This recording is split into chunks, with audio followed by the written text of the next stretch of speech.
Welcome all of you in our channel. देखिए, आज हमने एक नई मुहिम शुरू की है और वो ये कुछ शॉर्ट वीडियोज जो राजस्थान की कला संस्कृति से संबंधित 1 बाय 1 आपके सामने दिए जाएंगे, ताकि इतिहास, अंग्रेजी के साथ में कला संस्कृति वाला जो पॉइंट है, टॉपिक है, वो भी लगभग पूरा हो जाए। आज हम चर्चा करने के लिए जा रहे हैं राजस्थान के पंचपीर। और राजस्थान के पंचपीर में हम देखते हैं कि मारवाड़ के जो पंचपीर हैं उनमें नाम आता है गोगा जी का, रामदेव जी का, पाबू जी का, हड़बू जी का और मेहा जी का। इनमें पीरों के पीर तो रामदेव जी हैं और पीरों में जो प्रमुख हैं वो गोगा जी हैं। तो आज हम सबसे पहले जो चर्चा करेंगे वो चर्चा करेंगे गोगा जी की। गोगा जी का जो जन्म हुआ था वो 1003 ईस्वी में हुआ था। वर्तमान जो चूरू जिला है उसके ददरेवा गांव में हुआ था। आपको याद रखना है, नोट्स बनाते चलना साथ में, कि वर्तमान चूरू जिले के ददरेवा गांव में गोगा जी का जन्म हुआ था। उस समय जो ददरेवा था वो एक जनपद हुआ करता था और इनके पिता वहाँ के शासक थे। पिता का नाम आपको याद रखना है महाराजा जेवर सिंह, माता का नाम बादशाह देवी। इनकी मौसी थी जो इनकी माता की सगी बहन थी, उनका नाम काछल देवी था। ये जुड़वा बहन थी। इनके मौसेरे और चचेरे भाई जो थे उनका नाम अर्जुन और सर्जन था। अब अपन बात करते हैं कि गोगा जी का जो जन्म हुआ था, तो देखिए इसके पीछे कहानी मैं आपको बता देता हूँ। बादशाह देवी की शादी को लगभग 10 से 11 वर्ष हो गए थे और उनके कोई पुत्र का जन्म नहीं हुआ। तो बादशाह देवी ने गुरु गोरखनाथ की कठोर तपस्या की 12 वर्षों तक, और कठोर तपस्या करने के बाद में गुरु गोरखनाथ एक दिन इनके यहाँ घर आते हैं। तो गुरु गोरखनाथ ने गंगा मैया से प्रदत्त जो फल था वो बादशाह को देने के लिए लाए थे, लेकिन बादशाह और काछल दोनों हम शकल थी। तो काछल ने कूटनीति से वो फल प्राप्त कर लिया और बाद में जब गोरखनाथ जी को पता चला तो गोरखनाथ जी ने समुद्र मंथन के समय जो यानी गूगल निकली थी, वो गूगल किसको दी थी? बादशाह को दी थी। तो फलस्वरूप जन्म हुआ गोगा जी का, जो कि एक सिद्ध पुरुष थे। इनकी यदि हम कथाएं पढ़ते हैं, किंवदंतियों में देखते हैं या इनके लोक गीतों में हम सुनते हैं, तो पता चलता है कि ये एक दिव्य पुरुष थे। अब कंडीशन क्या होती है कि गोगा जी का जन्म हुआ और गुरु गोरखनाथ के आशीर्वाद से हुआ था, गूगल के कारण हुआ, इसलिए इनका नाम भी गोगा जी पड़ गया। आगे अपन बात करते हैं कि गोगा जी सामाजिक समरसता के प्रतीक रहे।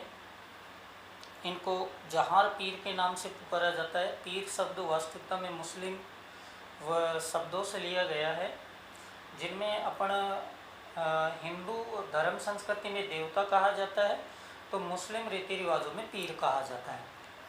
आगे अपन बात करते हैं कि इनका जो विवाह हुआ था, ये वाद्य यंत्र को पढ़ने से पहले अपन बात करेंगे कि इनका जो विवाह हुआ था, जो वास्तविक प्रमाणिक ग्रंथ है उनमें तो बताया गया है केमल दे के साथ में हुआ था। और ये केमल दे जो रहने वाली थी, ये कुलूमंड जोधपुर की रहने वाली थी, जो फलोदी के निकट है। पाबूजी की भतीजी थी। एक अन्य मान्यता और है कि इनका विवाह एक तंवर वंशीय राजकुमारी सरियल के साथ हुआ था। कहीं कहीं पर इसका नाम सीरियल देखने को मिलता है। वैसे सीरियल टीवी में आता है, ये सीरियल नहीं सरियल है, आपको ये ध्यान रखना है। तो कंडीशन क्या हुआ कि इनका जो विवाह केमल दे के साथ में हुआ, पाबूजी विवाह के लिए राजी नहीं थे। वो नहीं चाहते थे कि वो शादी करे। वो इस सांसारिक मोह माया में बिल्कुल नहीं पड़ना चाहते थे। वो केवल सामाजिक काम करना चाहते थे, समाज के भलाई करना चाहते थे। तो क्या होता है कि जैसे ही पाबूजी को विवाह के लिए राजी किया, रिश्तेदार वगैरह जो भी है, परिवारजन, पड़ोसी, सबने समझाया, अंततः ना करते हुए भी पाबूजी ने शादी के लिए हाँ कर दी। तो शादी के लिए जैसे भी जो प्रोग्राम है वो सारे घर में हो रहे थे।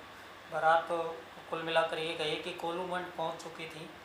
सामला एक रीति रिवाज हो रहा है, ये प्रश्न बन सकता है, बहुत बार प्रश्न ऐसे होते हैं। सामला जब वर और वधु पक्ष पहली बार उनका मिलन होता है तो सामला कहा जाता है उसको। तो सामला के बाद में बाबूजी जैसे ही फेरों का टाइम हुआ तो ठीक उस समय क्या होता है, एक सर्प आता है और कैमल दे को डस लेता है। कैमल दे को डसने के कारण उसकी मूर्छित हो जाती है कैमल दे। बाबूजी क्रोधित हो जाते हैं और बाबूजी ने वहीं पर, चूँकि वो सिद्ध पुरुष थे, तो सर्प यज्ञ का आयोजन किया। ये इतिहास में दूसरा सर्प यज्ञ था। पहला सर्प यज्ञ जो था वो द्वापर के समय परीक्षित के पुत्र जन्मेजय ने किया था। जब परीक्षित को नाग ने डस लिया था तो जन्मेजय ने सर्प यज्ञ का आयोजन किया और उसने प्रतिज्ञा ली कि मैं धरती, आसमान और पाताल के समस्त जो नाग हैं उनको समूल विनाश कर दूंगा। ये उन्होंने प्रतिज्ञा ली थी। तो वैदिक मंत्रोच्चारणों के साथ यज्ञ शुरू हो गया था जन्मेजय का। लगभग धरती, आकाश और पाताल तीनों लोगों के जो नाग थे वो उस हवन कुंड में आकर गिरने लगे, भस्म होने लगे। अंततः क्या होता है, वो जो तक्षक नाग था वो इंद्र के रथ से लिपट जाता है और इंद्र के रथ से लिपटने के बाद में तक्षक नाग ने देवताओं से प्रार्थना की तो अंततः देवता जन्मेजय के पास आते हैं। ये सारी घटना राजस्थान की है। राजस्थान के भीलवाड़ा जिले के जहाजपुर में ये घटना घटित हुई। तो देवताओं ने पहली बार पृथ्वी पर आकर जन्मेजय को यज्ञ करने से रोका, जो एक अनैतिक कार्य था। तभी से कहा जाता है कि हमारे यहाँ कलयुग की शुरुआत हुई।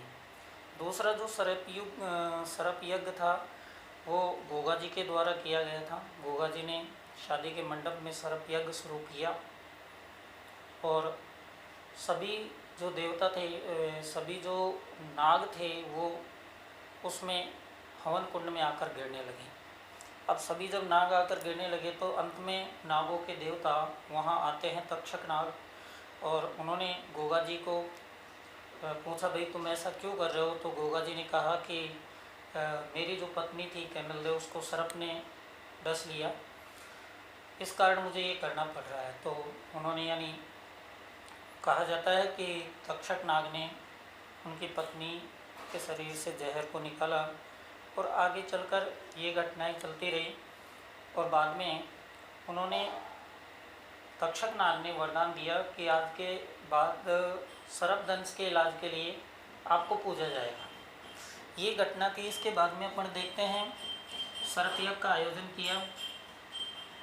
एक और है कि महमूद गजनवी के साथ में युद्ध हुआ था 1025 में। महमूद गजनवी ने 1025 में सोमनाथ पर आक्रमण किया था, जो कि गुजरात में है।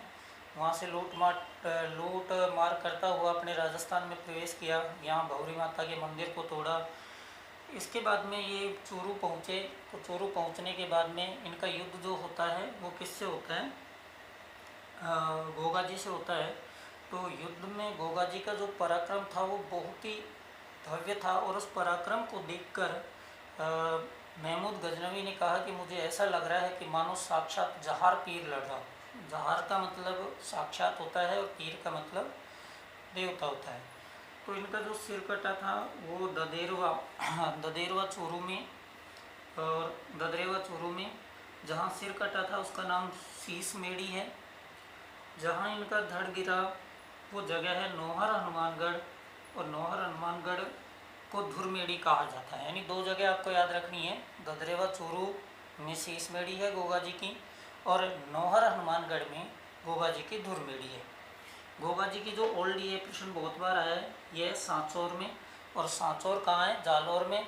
सांचौर को क्या कहते हैं? राजस्थान का पंजाब भी कहा जाता है। इनका जो मेला लगता है वो भाद्रपद कृष्ण नवमी को लगता है।